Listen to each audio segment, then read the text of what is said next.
में 27 साल के बाद पहली बार लोगों का, दिल्ली के लोगों का सेवा करने का मौका मिला है। या डबल इंजन सरकार दिल्ली में आ रही है। मुझे लगता है माननीय मोदी जी के नेतृत्व में लोगों ने दिल्ली के विकास के लिए आशीर्वाद दिया है। तो डेफिनेटली यहाँ पे जो दिल्ली आपदा की सरकार जो थी वो हटाई है और यहाँ पे डबल इंजन की सरकार आ गई है। की भावनाओं का प्रकटीकरण, मोदी जी की गारंटी पर लोगों को विश्वास है। फ्रॉडिज्म की राजनीति का अंत हुआ है। ये जो करनी और कथनी में डिफरेंस रखते थे, चेहरा बदल बदल के आते थे, सब आउट हो गए। टेम्पोररी मुख्यमंत्री महिला को बनाते थे, आज परमानेंट मुख्यमंत्री महिला को बना के सशक्तिकरण का। नमस्कार, मैं अंजलि मिश्रा, स्वागत है आप सभी का हमारे चैनल में। दिल्ली की नई मुख्यमंत्री के तौर पर रेखा गुप्ता ने अब सचिवालय में जाके औपचारिक तौर पर कार्यभार संभाल लिया है। आपको बता दें कि वो दिल्ली की चौथी और भाजपा की दूसरी महिला मुख्यमंत्री हैं और इन्होंने अब अपना काम जो है संभाल लिया है, ऑफिस उन्होंने संभाल लिया है और औपचारिक तौर पर जो काम है आज से शुरू हो जाएगा। और इसी बीच प्रधानमंत्री नरेंद्र मोदी ने भी आज एक बहुत बड़ी बैठक रखी थी, एक बहुत अहम बैठक रखी थी। ये बैठक राष्ट्रीय जनतांत्रिक गठबंधन यानी एनडीए शासित राज्यों के मुख्यमंत्रियों और घटक दल के सभी पार्टी के नेताओं के साथ जो है रखी गई थी और इस बैठक में तमाम चीजें डिस्कस की गई। इस बैठक को बहुत अहम तौर पर देखा जा रहा है क्योंकि एक तरफ रेखा गुप्ता जो दिल्ली की मुख्यमंत्री बनाई गई हैं और उसके तुरंत बाद एक इतनी बड़ी अहम मीटिंग में जो है वो शामिल हुई। रेखा गुप्ता भी इस मीटिंग का पार्ट थी, अपने मंत्रिमंडल के साथ जो है यहाँ पर वो शामिल होती नजर आई। ये मीटिंग काफी अहम बताई जा रही है क्योंकि दिल्ली में 27 साल का वनवास खत्म कर बीजेपी सत्ता में आई और साथ ही साथ एक मास्टर स्ट्रोक खेला और एक महिला को मुख्यमंत्री बनाया। रेखा गुप्ता के शपथ ग्रहण समारोह के ठीक बाद ही ये मीटिंग जो है देखने के लिए मिली, जहां पर प्रधानमंत्री नरेंद्र मोदी जो है वो ऑफिस पहुंचे हुए थे और वहां पर ही मीटिंग की व्यवस्था जो है की गई थी। और पीएम मोदी के पहुंचने के बाद रेखा गुप्ता भी पहुंची। वहां पर अन्य एनडीए शासित राज्यों के नेता जो है और जो मुख्यमंत्री उप मुख्यमंत्री हैं वो भी पहुंचे, सभी पार्टी के नेताओं के साथ जो है उसके बाद बैठक देखने के लिए मिली। दिल्ली की नवनिर्वाचित मुख्यमंत्री रेखा गुप्ता अपने मंत्रिमंडल के शपथ ग्रहण के कुछ ही घंटे बाद जो है इस बैठक में शामिल हुई। ये नजारा देखने लायक था क्योंकि एक नई सरकार का गठन हुआ, एक नई मुख्यमंत्री ने शपथ ली और उसके तुरंत बाद एक बड़ी बैठक का हिस्सा जो है कुछ ही घंटों के अंदर जो है इस उच्च स्तरीय बैठक का हिस्सा वो बनी। बैठक में पीएम मोदी ने सभी से ये कहा कि हम आगामी सारे चुनाव को एकजुट होकर मजबूती से लड़ेंगे और देश में मजबूती से काम करेंगे। बैठक को लेकर बीजेपी के महामंत्री विनोद तावड़े ने भी कहा कि एनडीए की बैठक सभी दलों के नेता, मुख्यमंत्री, उप मुख्यमंत्री बीजेपी दिल्ली सरकार के गठन में आए थे। इसके बाद प्रधानमंत्री के साथ एनडीए के सभी नेताओं से बैठक हुई और सबने प्रधानमंत्री को दिल्ली जीत पर बधाई दी। उन्होंने भी कहा कि साथ ही आने वाले 1.5 साल में सभी चुनाव को, चाहे बिहार हो, बंगाल हो, सभी चुनाव एनडीए मजबूती से लड़ेगी। सभी पीएम को आश्वस्त जो है किया है कि आने वाले समय में सभी चुनाव को एनडीए मजबूती के साथ लड़ती नजर आएगी। एनडीए की बैठक में शामिल होने वाले नेताओं में वरिष्ठ जो है नेताओं में केंद्रीय गृह मंत्री अमित शाह, भाजपा के राष्ट्रीय अध्यक्ष जेपी नड्डा, रक्षा मंत्री राजनाथ सिंह सहित भाजपा के शीर्ष नेतृत्व के साथ साथ विभिन्न एनडीए राज्यों के मुख्यमंत्री और उप मुख्यमंत्री मौजूद थे। इसके साथ ही बैठक में केंद्रीय मंत्री धर्मेंद्र प्रधान, महाराष्ट्र के मुख्यमंत्री देवेंद्र फडणवीस, बिहार के उप मुख्यमंत्री विजय कुमार सिन्हा, गोवा के मुख्यमंत्री प्रमोद सावंत, राजस्थान के उप मुख्यमंत्री प्रेमचंद बैरवा और आंध्र प्रदेश के मुख्यमंत्री चंद्रबाबू नायडू भी शामिल हुए हैं। तस्वीर आप देख सकते हैं कि किस तरीके से एक शक्ति प्रदर्शन देखने के लिए मिला। एक तरह से अगर आप कहेंगे एकजुटता जो है देखने के लिए मिली, एक स्ट्रेंथ का जो एग्जाम्पल है उन्होंने दिखाया है। वह इस मीटिंग के बाद बिहार के उप मुख्यमंत्री विजय कुमार सिन्हा का बयान है, क्या कुछ कहना है वो सुनिए। की भावनाओं का प्रकटीकरण, मोदी जी की गारंटी पर लोगों को विश्वास है। फ्रॉडिज्म की राजनीति का अंत हुआ है। ये जो करनी और कथनी में डिफरेंस रखते थे, चेहरा बदल बदल के आते थे, सब आउट हो गए। टेम्पोररी मुख्यमंत्री महिला को बनाते थे, आज परमानेंट मुख्यमंत्री महिला को बना के सशक्तिकरण का। सर विजय जी, लेकिन जो महिला मुख्यमंत्री बने इसको कोई बड़ा संदेश है सर? निश्चित तौर पर देश की राजधानी में दिल्ली प्रदेश में महिला मुख्यमंत्री, महिलाओं के मनोबल को बढ़ाने का और प्रधानमंत्री जी का 1/3 महिलाओं का जो घोषणा है उसकी शुरुआत है।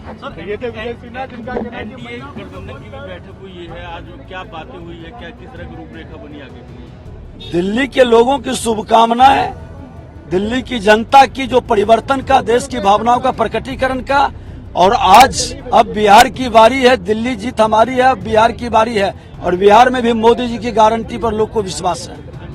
तो जैसे कि आपने विजय कुमार सिन्हा को सुना, इस तरीके से तमाम जो है एनडीए शासित के जो नेता हैं, जो मुख्यमंत्री हैं, उप मुख्यमंत्री हैं, तमाम जो नेता हैं उनके भी बयान सामने आ रही हैं। सभी रेखा गुप्ता को नई मुख्यमंत्री बनने की बधाई दे रही हैं। रेखा गुप्ता को बधाई देने के साथ साथ ही अपनी चीजें भी कहते नजर आ रहे हैं। गोवा के मुख्यमंत्री प्रमोद सावंत का क्या बयान है, सुनिए। दिल्ली में 27 साल के बाद पहली बार दिल्ली के लोगों का सेवा करने का मौका मिला है। या डबल इंजन सरकार दिल्ली में आ रही है।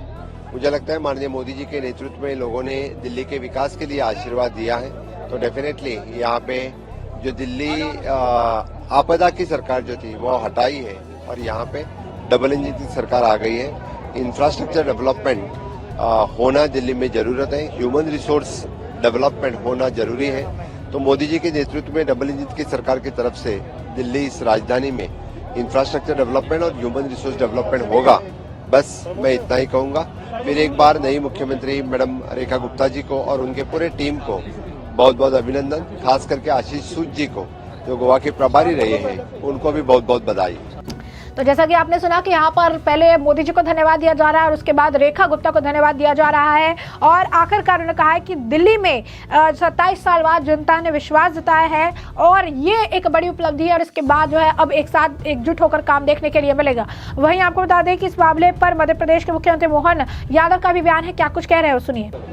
आज दिल्ली में नई सरकार के गठन के साथ यशस्वी मुख्यमंत्री श्रीमती गुप्ता जी ने जो अपनी शपथ ली है, मेरी अपनी ओर से शुभकामना भी है। यशस्वी प्रधानमंत्री माननीय गृह मंत्री माननीय जेपी नड्डा जी सभी वरिष्ठों की मौजूदगी में हमारे अपने भाजपा के 21 राज्यों में भाजपा की सरकार का बनना ये अपने आप में बड़ी बात है। और खासकर इसका सबका मजा तब बढ़ जाता है जब दिल्ली में 27 साल बाद हमारी अपनी बहन मुख्यमंत्री करके शपथ लेती है। मेरी अपनी ओर से उनको शुभकामना भी है और यशस्वी प्रधानमंत्री के नेतृत्व में निश्चित रूप से डबल इंजन की सरकार चलेगी और विकास का नया कीर्तिमान बनेगा। सर, आज गठबंधन की भी बैठक हुई है, उसके बारे में क्या चर्चा हुई? नहीं, ये तो चर्चा कॉमन आज भोजन का साथ में था। वास्तव में तो ये बात सही है कि गठबंधन की सरकारों के साथ 21 दलों की सरकार में माननीय मोदी जी के नेतृत्व में सरकार का बनना ये बड़ी बात है और जो बड़बोले थे वो घर गए, ये भी बड़ी बात है। तो जैसा कि आपने सुना, उन्होंने कहा कि 27 साल का वनवास खत्म हुआ, हमारी बहन ने जो है आखिरकार अब मुख्यमंत्री की तौर पर शपथ ली है। मैं उन्हें भी धन्यवाद और बधाई देना चाहता हूं और आगे इसी तरीके से जो है देश के उज्जवल भविष्य के लिए सभी काम करते हुए नजर आएंगे। तो ये लगातार बयान है। वही आपको बता दें कि पवन कल्याण का भी बयान सामने आया है। आंध्र प्रदेश के डिप्टी सीएम है, क्या कुछ कह रहे हो, सुनिए। Heartfelt congratulations to Rekha Gupta ji. It's a 27-year-old, rewriting the history again, recreating the history rather. It's a very beautiful victory. I feel under the Modi ji's leadership, in each and every state they could win, except in Delhi. I think that made a beautiful impact achieving this success is quite a sweet success for BJP and also for NDA for all of us. And what would you like to say about NDA? NDA is now much stronger. I think it is a continuous hard work. It is not something, it's a luck or something. It is a continuous hard work of leadership of Modi ji and Amit ji and entire BJP cadre and whatever support we could get, NDA could give, other partners could give. I think it's a stupendous success. And it is a sheer outcome of the sheer hard work. तो जैसे कि आपने पवन कल्याण को भी सुना, उन्होंने कहा कि मैं भी रेखा गुप्ता को जो है बधाई देना चाहूंगा। उन्होंने जो है यहाँ पर इतिहास रच दिखाया है और ये बहुत ही खूबसूरत जीत थी और ये बीजेपी और एनडीए की बहुत बड़ी जीत थी। इसी तरीके से प्रधानमंत्री नरेंद्र मोदी के नेतृत्व में काम होता रहेगा, विकास होता रहेगा और जो है इसे लेकर आगे बढ़ने की जो काम है, आगे बढ़ने की जो उपलब्धि है वो देखने के लिए मिलेगी। तो तमाम तरीके के नेता जो है, मुख्यमंत्री हो, उप मुख्यमंत्री हो, सभी इस मीटिंग में शामिल थे। योगी आदित्यनाथ भी इस मीटिंग में शामिल थे, तस्वीरें आप देख सकते हैं। तो सभी मुख्यमंत्री और उप मुख्यमंत्रियों ने अपने बयान दिए। उन्होंने बताया, एक तरफ प्रधानमंत्री नरेंद्र मोदी को धन्यवाद दे रहे थे, एक तरफ प्रधानमंत्री नरेंद्र मोदी को बधाई दे रहे थे कि 27 साल का सूखा खत्म हुआ, 27 साल का वनवास खत्म हुआ और दिल्ली में आखिरकार जो है महिला मुख्यमंत्री बनाए जाने को लेकर एक तरफ उन्हें बधाई दी जा रही थी, दूसरी तरफ रेखा गुप्ता जो दिल्ली के मुख्यमंत्री बनाई गई हैं, जिन्होंने अब अपना कार्यभार संभाल लिया है, उन्हें भी बधाई दी जा रही थी। तो ऐसे में हमने आपको जो मामला है विस्तार से बताया। आपने देखा किस तरीके से एक अहम मीटिंग हुई और इस है। मीटिंग में नवनिर्वाचित जो मुख्यमंत्री हैं रेखा गुप्ता, वो अपने मंत्रिमंडल के साथ शामिल हुई। ये पहली उच्च स्तरीय बैठक है जिसमें मुख्यमंत्री बनने के कुछ ही घंटों बाद जो है उन्होंने शामिल होने का काम किया है। साथ ही साथ हमने आपको बताया कि औपचारिक तौर पर अब उन्होंने अपना कार्यभार संभाल लिया है और आज से वो दिल्ली की मुख्यमंत्री के तौर पर विराजमान हो चुके हैं। देखना होगा दिलचस्प किस तरीके से दिल्ली में किए गए जो वादे हैं जनता के साथ किस तरीके से नई मुख्यमंत्री अपने कार्यकाल के दौरान इसे पूरा करती नजर आती है, जिससे आपको रखेंगे अपडेटेड। फिलहाल के लिए हमने आपको जो पूरा मामला है विस्तार से बताया। इस मामले पर अब आपकी भी जो राय हो हमें कमेंट सेक्शन में कमेंट करके जरूर से जरूर साझा करिएगा। धन्यवाद।